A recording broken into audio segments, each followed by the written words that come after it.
In this clip, we'll be reviewing how to make a histogram from one column of data. In this case, I'm going to look at the seconds, histogramming everywhere from 1875 to 2019. I select the column by clicking in the capital L, and now I'm going to click on Insert Chart.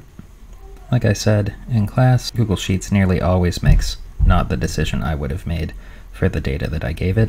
Here we're looking at a bar chart. Bar charts are for categorical data, not for quantitative data like this. So I'm going to change the type of chart in my chart editor. Instead of column, I want histogram.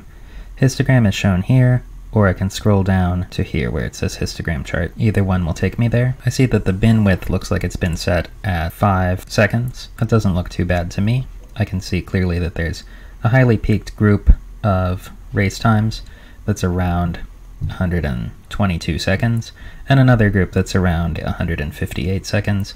To get more resolution though, to change that bucket size or bin size, we click on Customize.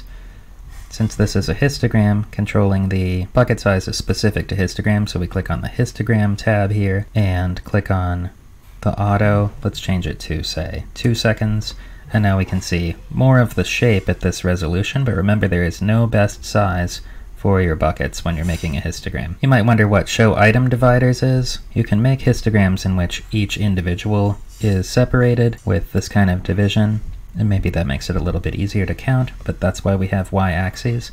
I think it's not really necessary to busy up the graph like that.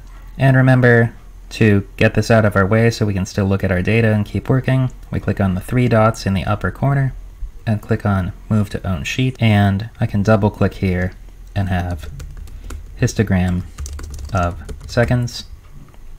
And now when I come back to this later, I'll know what that tab was.